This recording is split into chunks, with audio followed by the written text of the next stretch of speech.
Grug eats spoiled berries. Grug feels weird. Grug thinks, oh no. Not again. You are Grug.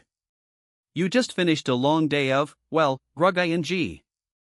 You avoided a saber-toothed tiger, successfully bartered a flint knife for a perfectly good rock, and then totally tripped over a root and stubbed your toe. But now, you have a new problem. A gurgling problem. And you're wondering, what if a caveman got food poisoning? Well, for Grug, this was not just a bad night with a bucket. This was the original swipe left on life moment. Your body, already a finely tuned machine for just barely surviving, just got a major system error. And there's no refund policy. Here's the first crazy part: food poisoning was so common, it probably didn't even have a name. It was just Tuesday. Or, more accurately, the day Grug ate the weird smelling meat and now Grug is doing a weird dance. You were either okay, or you were not. No mild case option. That was a luxury for future humans who invented refrigeration and those tiny packets of silica gel. So, Grug eats something bad. Maybe it was the mammoth leg that sat out a little too long. Grug's still mad about that mammoth. It was supposed to be a 3-day supply.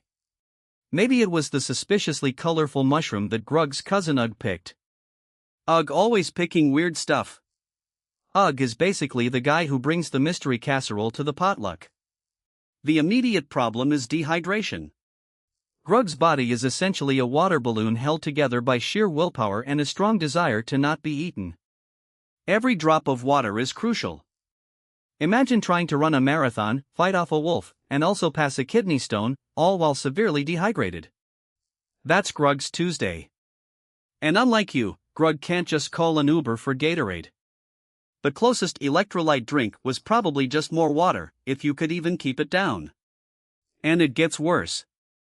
Way worse. This wasn't just discomfort, it was a domino effect of doom. Your body is busy fighting off an internal enemy. This means you're weak, dizzy, and probably seeing visions of dancing berries.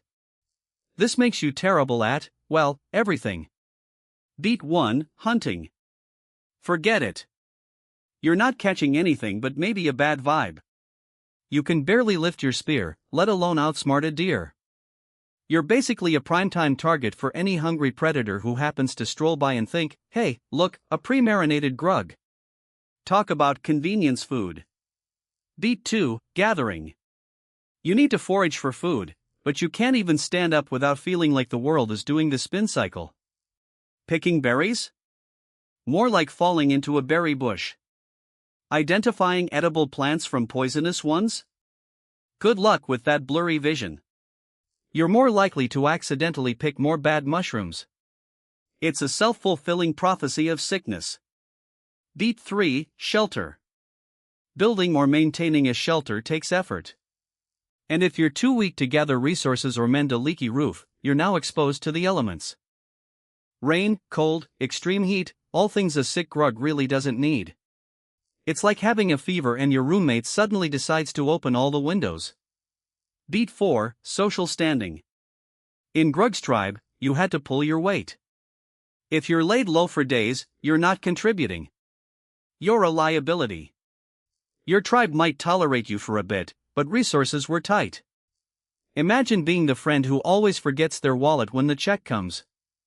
Now imagine that wallet is filled with survival skills, and you're suddenly cashless. Grug's tribe wasn't running a charity. This was the original pay your rent or get out situation.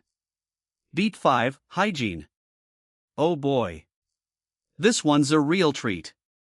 With severe dehydration comes weakness, and with weakness comes less frequent trips to the river. And in a communal living situation, one sick Grug can quickly turn into 20 sick Grugs. Forget social distancing, Grug was probably just trying not to projectile vomit on anyone important. This was the original super spreader event, but instead of a convention, it was just Tuesday in the cave. And here's the crazy part: even if Grug survived the initial onslaught, the long-term effects could be devastating. Chronic weakness, weakened immune system, persistent stomach issues. It's like your phone battery only ever charging to 20%. You're functional, but barely. And Grug didn't have a power bank. So, what was the Grug solution? Well, there wasn't a solution in the modern sense. No ER, no antibiotics, no Pepto-Bismol. It was mostly just, lie down and hope. Or, if you were really lucky, a tribal shaman might try some primitive remedies. That could be anything from a strange herb mixture to a really loud chant. The chant probably helped more with scaring away bears than curing the food poisoning, but hey, morale boost. Sometimes, they'd try to induce vomiting if they thought they caught it early. Imagine your best friend holding your hair back while you're sick, except your best friend is also a Neanderthal and is probably just staring at you with detached curiosity. This was the original bad breakup feeling, but instead of a text message, it was just your body saying, "It's not me, it's that rancid berries." But here's the really dark part, delivered with Grug's usual deadpan. For a caveman, severe food poisoning was often a death sentence. Without modern medicine, the severe dehydration and infection would quickly overwhelm the body. You become incapacitated, making you incredibly vulnerable. Imagine trying to explain to a saber-toothed tiger that you're just not feeling well. They're not listening. They're just thinking about how easy you look to catch. This was the original work from home problem, except home was a cave and work was not dying. And if you couldn't work, you couldn't eat. It was a vicious cycle. There was no sick leave, no workers' compensation. Your benefits package was stay alive. The irony is, Grug and his contemporaries were pretty good at identifying safe foods. They learned through generations of trial and error.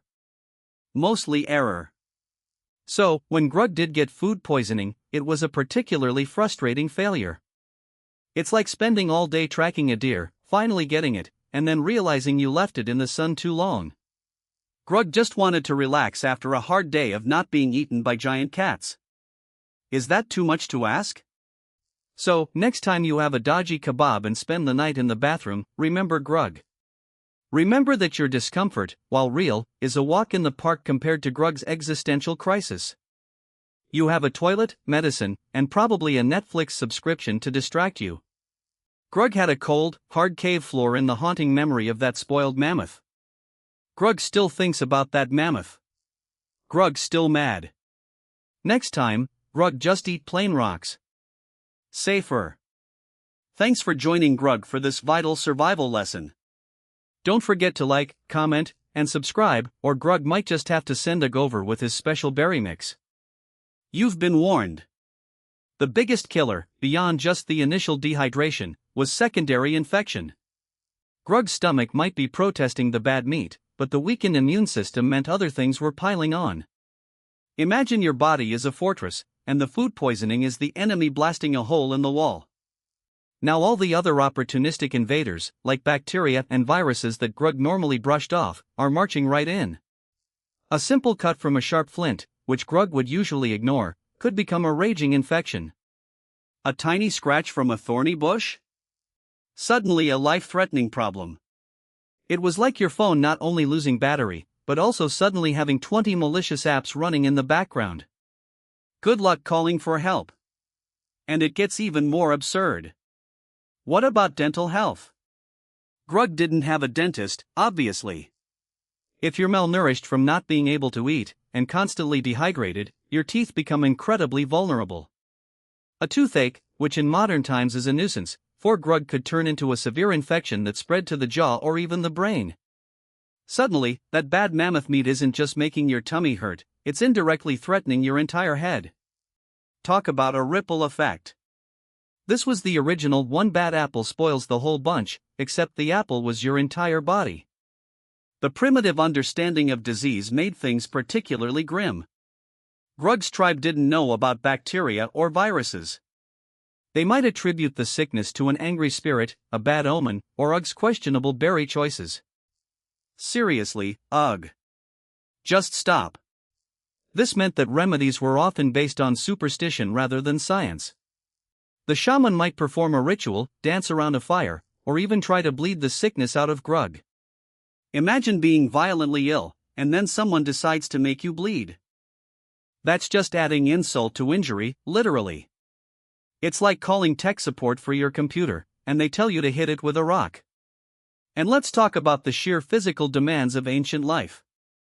Even on a good day, Grug was walking miles, carrying heavy tools, and constantly on alert.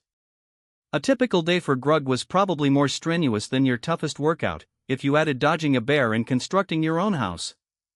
Now imagine doing all that with the flu. Or, in Grug's case, with your insides trying to escape. Every step was an effort. Every breath a struggle. Grug didn't have a sick day option. No calling in to say, "Hey, can't make it to the hunt today, my guts are trying to stage a rebellion." You either showed up, or you starved. Consider the role of fire. Fire was everything for Grug. It kept predators away, provided warmth, and cooked food. But if Grug was too weak to gather wood, or too delirious to maintain the flame, the fire would go out. And then you're cold, in the dark, and potentially exposed to hungry nocturnal creatures. It's like losing your phone in the middle of a deserted forest at night. Your single source of light and connection, just gone. And Grug didn't have a flashlight app. This vulnerability extended to every aspect of life. If Grug had a child, a spouse, or an elderly parent to care for, food poisoning impacted them too. Who would hunt for them? Who would protect them? Grug's sickness wasn't an individual problem, it was a community crisis. It was the original domino effect, where one sick Grug could literally bring down a family unit. This wasn't just about Grug's survival, it was about the survival of everyone he depended on, and who depended on him. It was a brutal reminder that in Grug's world, everyone's fate was intertwined. The sheer unpredictability of ancient food was a constant source of anxiety. Modern humans have expiration dates, nutritional labels, and food safety standards. Grug had his nose. And sometimes, his nose lied. Or, more accurately, Grug was so hungry that his brain decided to overrule his nose. Smells a little funny, but Grug very hungry. It fine. Probably. It was the prehistoric version of ordering late-night pizza when you know you shouldn't, but the hunger wins. Except for Grug, the stakes were a little higher than just heartburn. And what about mental health? Imagine the constant stress of knowing that a single bad meal could end your life. Not a random accident, not a predator attack, but something you ate. It was a silent, invisible killer that you couldn't fight with a spear. This was the original existential dread, but instead of worrying about climate change, Grug was worrying about that suspicious-looking berry. It was a world where every meal was a gamble, and the house always had the upper hand. The lessons learned from these tragic events were etched into tribal memory. Which plants were dangerous, which meat spoiled fastest, how to preserve food with smoke or drying. These weren't just recipes, they were survival guides, passed down through generations. Every tribe had its own don't eat this list, usually written in the blood of those who ignored it. It's like your grandma telling you not to mix bleach and ammonia, except Grug's grandma probably saw someone explode from ignoring a similar warning. So, when Grug faced food poisoning, he knew the odds were stacked against him. He knew his body was his only doctor, and its only prescription was fight or die. There was no hope of a miracle cure, no modern science waiting to swoop in. Just the raw, brutal reality of prehistoric survival. It was a battle fought alone, in the dark, with nothing but determination and a very upset stomach. Grug remembers the time Ugg tried to preserve a fish by burying it in the sand. "Sand good," Ugg said. "Keep fish cool." 2 days later, the entire cave smelled like despair and rotting seafood. Ugg meant well, but Ugg was a menace. Grug had to move the entire tribe to a new cave that week. Cost Grug a perfectly good cave spot. Grug still mad about Ugg's innovations. Some things, Grug thinks, are better left alone. Like modern dating apps. Grug tries. Grug not understand. So many pictures of human with filter. Grug think filter is trick. Like Ugg and fish in sand. Grug is hungry now. Grug is going to find some nuts. Nuts usually safe. Usually. Thanks for watching, and remember to like and subscribe to Grug Explains. Or Grug might just have to explain to Ugg why he needs to stop burying fish. You don't want that. Trust Grug.